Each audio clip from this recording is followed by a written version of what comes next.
Hello friends, आप Mukesh Goyal. I hope कि आप सारे बहुत अच्छे। ये क्वेश्चन हायर एजुकेशन का क्वेश्चन है और वैल्यू एजुकेशन के बारे में बात कर रहा है। ठीक है ना, हायर एजुकेशन की बात कर रहा है। चलो बात करते हैं इनसे। In the context of value education, which of the following stage will be considered a relatively advance stage? मूल्य शिक्षा के संदर्भ में निम्न चरणों में से कौन सा एक अपेक्षाकृत उन्नत चरण माना जाएगा? वैल्यू एजुकेशन का सबसे उन्नत चरण कौन सा माना जाएगा? जहां पे इंटीग्रेशन होता है, वो सबसे बेस्ट ऑप्शन की बात होती है फ्रेंड्स।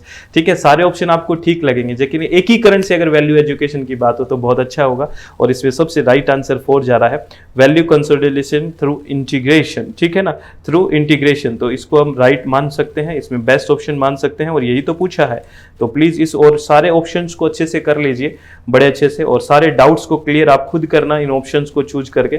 सर हम कर लेंगे, हाँ बिल्कुल कर लोगे, आप क्यों नहीं कर सकते? आप बहुत बेहतर तरीके से कर सकते हैं।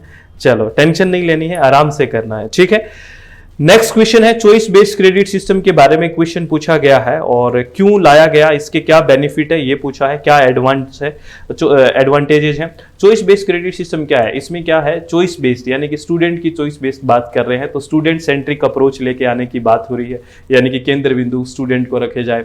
वो अलग अलग समय में डिफरेंट इंस्टीट्यूट्स में पढ़ सकता है, कोई दिक्कत नहीं है।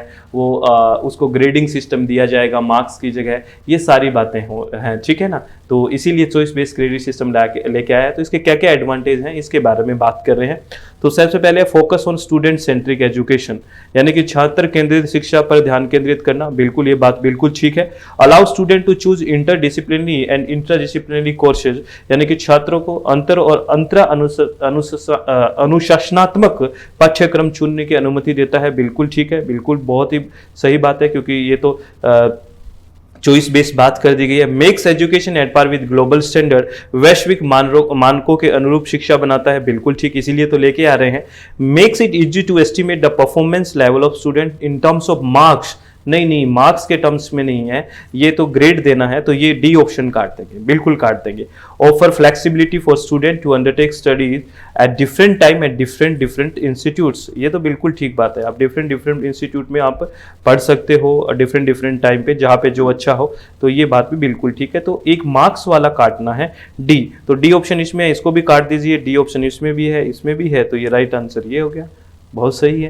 देखो सारा चीज़ क्लियर हो गई ना, बस ऐसी चित्त को रिलैक्स करके मन की शांति से पेपर देना है, किसी भी तरह की टेंशन नहीं लेनी है। प्लीज़ आप लोगों से रिक्वेस्ट है, और टेंशन से कोई फ़ायदा हो तो लेके देख लेना फ्रेंड्स, दिमाग ही खराब होएगा और कुछ नहीं होना, ध्यान रखना। ठीक है ना, चलो नेक्स्ट क्वेश्चन की बात कर लेते हैं।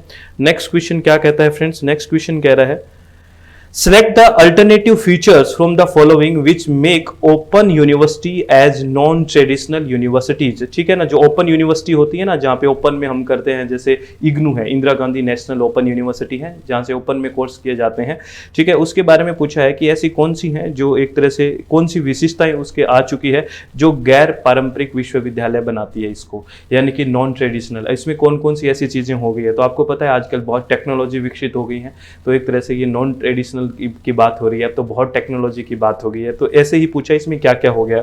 तो innovative method of teaching and learning, ये बहुत अच्छी बात है, क्योंकि शिक्षण और ज्ञानार्जन के नवाचारी तरीके हो चुके हैं। Innovative method of admission, curriculum and evaluation, बहुत सही बात है। प्रवेश, पाठ्यक्रम और मूल्यांकन के नवाचार तरीके हो चुके हैं। मॉडर्न कम्युनिकेशन टेक्निक हो चुकी है, आधुनिक संप्रेषण तकनीक हो चुकी है, ये तो तीनों ही ठीक है। टीचर्स फ्रेंडली अप्रोच, ये तो पहले भी थी, आज भी है, ऐसी कोई बात नहीं है। ठीक है ना, ऐसा नहीं है, तो ये ऑप्शन इतना बेहतर नहीं लग रहा है। ठीक है, तो ए, बी और C is the right answer. A, B और C is the right answer, बिल्कुल ठीक आंसर ये है। ठीक है, तो ये चीजें छोटी छोटी बातें, इनको बस आराम से देख लो। ठीक है, पेपर के टाइम भी ऐसे ही देख लिया, कभी मन करा ऐसे ही बोर हो रहे हैं चाय पीते हुए देख लिया, ऐसे ही वीडियोस देख लिया करो, तो इससे बहुत बेहतर हो जाती है चीजें, मुझे ये लगता है, और टेंशन भी थोड़ी कम होती है। ठीक है, सारी चीजें डिफिकल्ट करना जरूरी नहीं होता, जैसे कॉन्फिडेंस डाउन हो, कॉन्फिडेंस अप भी रहना चाहिए अपना, सब आपके कॉन्फिडेंस का खेल है। अगर आपका कॉन्फिडेंस अच्छा है तो कोई दिक्कत नहीं है। ठीक है, और शानदार तरीके से एग्जाम को करना अच्छे से, और हमेशा चित्त को रिलैक्स रखें, शांति से रहें, किसी भी तरह की कोई टेंशन ना रखें। ठीक है, आप हमेशा खुश रहें, अच्छे से एग्जाम देना। All the very best. Thank you, thanks a lot friends.